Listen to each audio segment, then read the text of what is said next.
Guys അസ്സലാമു അലൈക്കും. ഇന്ന് നമ്മളൊരു പുതിയ വീഡിയോ ആയിട്ടാണ് വന്നിരിക്കുന്നത്. നമുക്ക് നല്ല ഇടിവെട്ട് ചിക്കൻ കറി ഉണ്ടാക്കിയാലോ.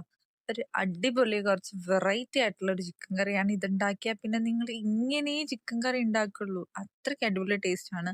മുഹറം പ്രമാണിച്ചൊക്കെ ഉണ്ടാക്കാൻ പറ്റിയ അടിപൊളി റെസിപ്പിയാണ്. അതിനായിട്ട് ആദ്യം തന്നെ നമുക്ക് കുറച്ച് കഴുകി വൃത്തിയാക്കി ചിക്കൻ എടുത്തിട്ടുണ്ട്. അതിലോട്ട് നമുക്ക് ഒരു 1/4 ടീസ്പൂൺ അളവിൽ മഞ്ഞൾപ്പൊടിയാണ് ചേർക്കുന്നത്. അത് കഴിഞ്ഞതിന് ശേഷം 1 സ്പൂൺ കാശ്മീരി ചില്ലി പൗഡറും 1/2 സ്പൂൺ നല്ല എരിവുള്ള മുളക് പൊടിയും കൂടെ ചേർത്തിട്ടുണ്ട്. അതിനുശേഷം ഇതിനാവശ്യത്തിനുള്ള ഉപ്പും കൂടെ ചേർത്ത് ഇത് നന്നായിട്ട് മിക്സ് ചെയ്ത് വെക്കുക. അതിനുശേഷം ഒരു പാൻ അടുപ്പത്ത് വെക്കുക. ആവശ്യത്തിനുള്ള വെളിച്ചെണ്ണയും കൂടെ ചേർത്ത് നമ്മൾ ഈ മസാല തേച്ച് വെച്ചേക്കുന്ന ചിക്കൻ പീസസിനെ ഒന്ന് ചെറുതായിട്ട് ഷാലോ ഫ്രൈ ചെയ്തെടുക്കുക. അതിന് വേണ്ടിയിട്ട് ഇത് ജസ്റ്റ് ഒന്ന് നിരത്തിയിട്ട് കൊടുക്കുക. അതിനുശേഷം ഇതിനെ തിരിച്ചിടുക. അത്രയേ ഉള്ളൂ. എന്നിട്ട് ഇത് കോരിയെടുക്കുക.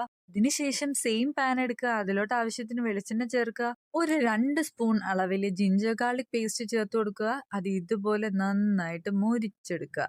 ഇതിനുശേഷം ഒരു 3 വലിയ സവാള നീളത്തിൽ അരിഞ്ഞു വെച്ചതാണ് നമ്മൾ ചേർക്കേണ്ടത്.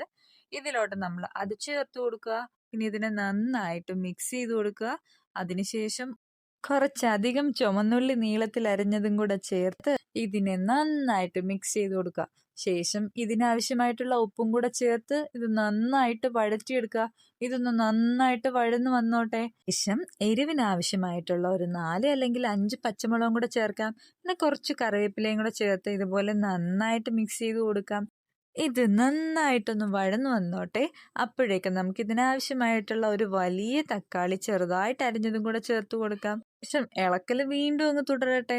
നന്നായിട്ട് അതൊന്ന് കുഴഞ്ഞു വരുന്ന രീതിയിൽ നമ്മൾ ഇളക്കി കൊടുത്തുകൊണ്ടേ ഇരിക്കുക. അത് കഴിഞ്ഞതിന് ശേഷം ഈ ഒരു പരുവാകുമ്പോഴേക്കും ഇതിന് എരിവിനായിട്ടുള്ള ഒരു 2 സ്പൂൺ അളവിൽ മുളക് പൊടി, 2 സ്പൂൺ മല്ലിപ്പൊടി, കുറച്ച് മഞ്ഞൾപ്പൊടി, ഒരു 1/4 ടീസ്പൂൺ അളവിൽ മസാല, ഒരു 1/4 ടീസ്പൂൺ അളവിൽ ചിക്കൻ മസാല എന്നിവ ചേർത്ത് നന്നായിട്ട് ഇളക്കുക. അതിനുശേഷം ആവശ്യമായിട്ടുള്ള വെള്ളവും കൂടെ ചേർത്ത് പൊരിച്ചു മാറ്റി വെച്ചിട്ടുള്ള നമ്മുടെ ചിക്കനും കൂടെ ചേർത്ത് നന്നായിട്ട് ഇളക്കി കൊടുക്കാം. ഇത് പിന്നെ ഇനി തുറന്നും അടച്ചും ആ ചിക്കൻ വെന്ത് വരുന്ന വരെ നമ്മൾ നന്നായിട്ട് ഇളക്കി കൊടുക്കാം. അതിനുശേഷം നമ്മളൊരു ചീനച്ചട്ടി എടുത്ത് അടുപ്പിലോട്ട് വെച്ച് അതിലോട്ട് ആവശ്യത്തിനുള്ള വെളിച്ചെണ്ണയും കൂടെ ചേർത്ത് നമ്മുടെ സവാള നേരിയതായിട്ട് അരിഞ്ഞതും കൂടെ ചേർത്ത് നന്നായിട്ട് ബ്രൗൺ കളർ ആവുന്ന രീതിയിലൊന്ന് മൊരിയിച്ചെടുക്കാം. അതിനുശേഷം ഒരു 3-4 പച്ചമുളകും കീറിയിട്ട് ആവശ്യത്തിന് കറിവേപ്പിലയും കൂടെ ചേർത്തൊന്ന് മൊരിയിച്ചെടുത്തതിന് ശേഷം നമ്മുടെ ചിക്കൻ്റെ കറി ഉണ്ടല്ലോ അതിലോട്ട് ഇതും കൂടെ ചേർത്ത് കുറച്ച് കുരുമുളക് പൊടിയും കുറച്ച് മല്ലിച്ചീരയും അരിഞ്ഞതും കൂടെ ഇട്ട സംഗതി കഴിഞ്ഞു. ആ മണുണ്ടല്ലോ സാറേ, അടിപൊളിയാണ്. അപ്പൊ എല്ലാരും ഒന്ന് ട്രൈ ചെയ്ത് നോക്കുക. വളരെ ടേസ്റ്റി ആയിട്ടുള്ള ഒരു റെസിപ്പിയാണ്. നമുക്ക് ചിക്കൻ കറി ഇത്രയും ടേസ്റ്റിൽ ഉണ്ടാക്കാൻ പറ്റുമെന്ന് നമുക്ക് അറിയാൻ പറ്റുന്ന ഒരു റെസിപ്പിയാണ്.